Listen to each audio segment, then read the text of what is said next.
Bom dia a todos. Estamos no momento iniciando o livro de Bereshit e vamos ter uma novidade nesse ciclo, senão o ciclo das parashiot da semana. Nós vamos dividir a cada parashá, a cada semana, em duas partes. A primeira parte vai ser para o público geral e a segunda parte será para o público feminino, muito importante. Como nós vamos falar das parashot, nós vamos dar início à primeira parte. Em toda nos conta o capítulo 2 de Gênesis o seguinte: Vaitar Hashem Eloquim ben Eloquim. Hashem plantou um jardim no Éden, Miquéden, do lado leste do Éden. Assim explica Rashi, plantou um jardim, talvez conhecido por todos como paraíso. Vayer Shem Shama Taltar Yasem. E Hashem colocou o primeiro homem, Adam Arishon, e neste jardim. E na continuação os versículos contam que tem todos os tipos de árvores, inclusive Yetzirah, Yetzatar, Uvará, a árvore da vida e a árvore da sabedoria, estava plantado neste jardim. Então Adam Arishon acaba pegando e comendo do fruto proibido. Mas a pergunta se faz, e muitos têm essa pergunta: aonde está o Gan Eden? Se a gente vê a descrição na Torá, na continuação dos versículos, a Torá nos conta: Venar isso no Éden, sai um rio do Éden, e as Cotogadã, e de lá, deste rio que sai do Éden, para rearregar o Gaan, se desvia em 4 rios principais. O primeiro, Shemahá, diz o versículo 11, é Pishon. Pishon, Rashi diz que é o Nilo, rio Nilo, certo? Na continuação, Meshem Anarashmin, o segundo é Kihon, certo? Chama Kihon. O terceiro, Meshem Anarashmin, terceiro rio que se divide em Deker, rio Tigres. Meshem Anarashmin, e o quarto rio é o Eufrates. Quer dizer que o Gan Eden estará aqui na terra. E a pergunta que se faz, qualquer criança que escuta sua morá contando sobre Gan Eden, e Hashem colocou Adam Arishon naquele tinha frutos aqui na terra. Cadê o Gan Eden? Está. Onde está que ninguém encontra ele? Pergunta. Mas na verdade, para quem está ligado com coisas espirituais, nós vamos trazer algumas provas que não é apenas o que a gente enxerga como está conosco. O que está com em nossas mãos é a única coisa existente. Existem coisas que nós não conseguimos enxergar, mas existem. E vamos trazer algumas provas. Por exemplo, mesmo as coisas que hoje a ciência já descobriu que existe, na antiguidade você poderia pegar uma saga, tirava todos os móveis e as pessoas achavam que estava vazia, mas na verdade não estava vazia. A sala está cheia de ar, oxigênio. E mesmo que você consiga criar o ar, hoje em dia você já tem aparelhos, você consegue com eles captar sinais auditivos, ondas sonoras, ondas inclusive visuais, dentro de uma sala vazia. Então quer dizer que você precisa ter o aparelho certo para poder detectar, inclusive radiação. Você pode ter em algum lugar, em som imperceptível. Quer dizer que tem coisas que existem, que estão fisicamente, apesar de a olho nu ou apalpando nós não conseguimos pegar. Vamos trazer outras provas para você ver. Hagar, a escrava de Sara, quando ela foge com seu filho Ismael, ela foi embora de casa, estava no meio do deserto, não tinha o versículo que diz, Bereshit 21, capítulo 21, Vaikar Hashem Elohim, a terra Termaim, e Hashem abriu seus olhos e viu uma fonte de água no meio do deserto. Não está escrito que Deus criou uma fonte de água. Estava escrito que Hashem abriu os olhos dela. Então já existia aquela lá. Outro exemplo típico que nós conhecemos. Existem muitos exemplos na Bíblia. Então existe o famoso Mago Bilaá, bruxo, que estava com sua mula e a mula se desviou. Ele bateu na mula, etc. Até que o versículo diz, no versículo 22 de Deuteronômio, Hashem abre os olhos de Bilã e Bilã enxerga um anjo com a espada na sua frente. Então quer dizer que Malari estava, a mula conseguiu enxergar. A mula conseguiu enxergar, mas Balaão não. Existe uma conexão entre o mundo físico, material, mais subsídio e ter nível para que nós possamos enxergar. É necessário. Isso que eu quero referir para vocês. Quando uma pessoa não está no nível que não consegue enxergar, o maior satélite que for, que hoje nós temos aqui no Brasil, no mundo, nós podemos captar uma conversa determinada de uma pessoa, lá a quilômetros e milhares de distância, a conversa é alguém que está sendo investigado. Mesmo assim, o Gan Eder ninguém achou ainda. Por quê? Porque nós temos níveis para enxergar.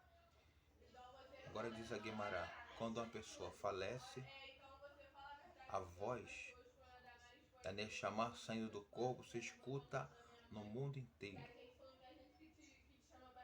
Alguém escuta? Ninguém escuta. Porque a voz também diz, capítulo 6, todos os dias sai uma voz celestial de Hassinai, que pronuncia a seguinte frase: Oli Hael Barioli Sapetri, pobre das pessoas do desprezo que eles dão desprezo para o estudo da Torá. Alguém escutou isso alguma vez? Nunca. Não dá para escutar. Pode ser que sim. Pessoas com níveis espirituais escutam.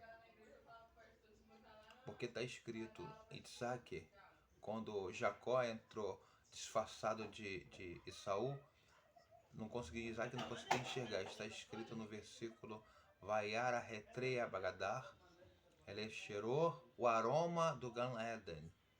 Isaac conhecia o aroma de Gan Eden.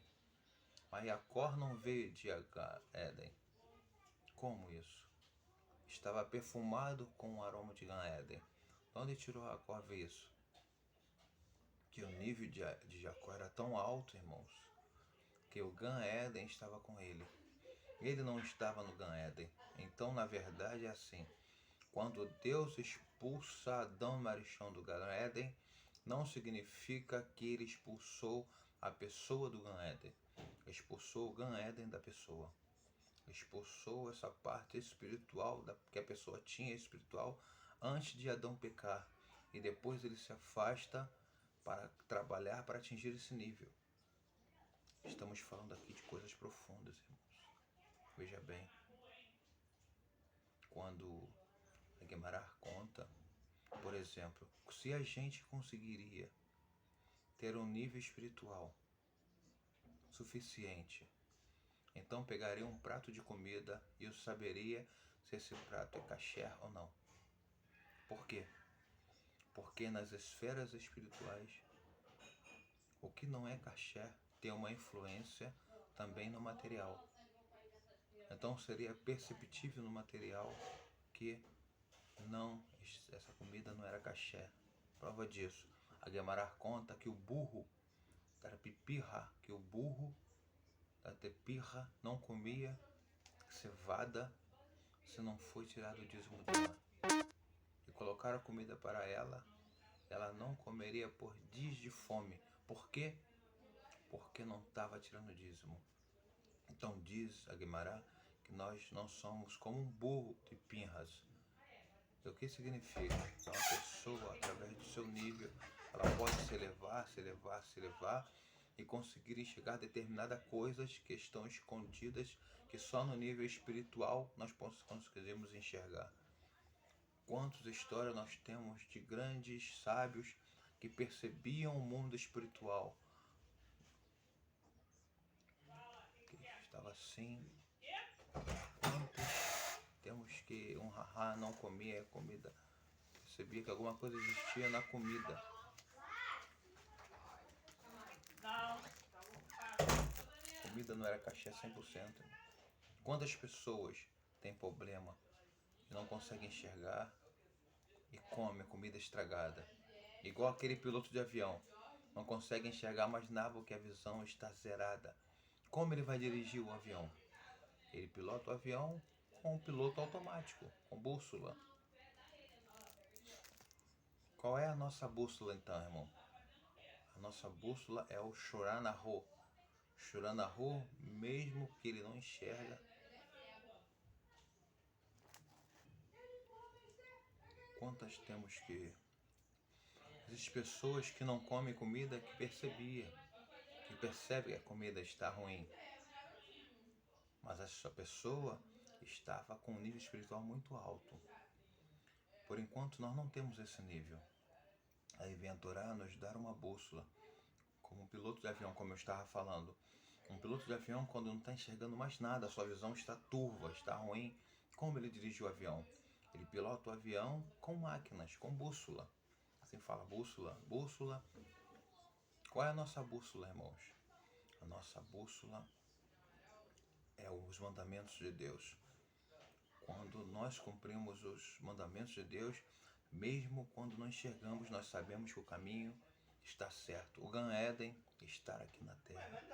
O que a gente não enxerga é porque nós não estamos no nível espiritual para senti-lo, as coisas desse mundo maravilhosas.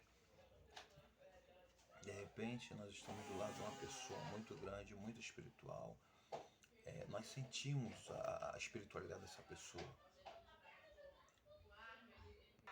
Quanto mais uma pessoa se eleva, mais ela está ligada às coisas espirituais e o espírito influencia nas coisas materiais, transformando a matéria para que nós possamos sentir as coisas espirituais dentro do material. Então, quando alguém te perguntar onde está o Gan Eden, ele está aqui na Terra. E se a gente não enxergar, é o nosso problema. Isso nos diz que o paraíso, o Éden, está dentro de nós. Nós precisamos sentir as coisas do mundo, as coisas boas do mundo. Nós precisamos ser felizes, nós precisamos ser alegres para que nós possamos sentir as coisas do paraíso em nossa vida. Porque verdadeiramente o paraíso está dentro de nós. Quando Deus fala que tirou Adão do Éden, é claro que isso foi verdade. Mas na verdade o Gan Eden está dentro de nós. Nós podemos sentir o Gan Eden quando nós se elevamos nos mandamentos de Deus, na Torá, em tudo que o Senhor Deus faz por nós. Que você possa ter um bom dia, Deus possa te abençoar. Boa semana, Shavuot. Deus abençoe.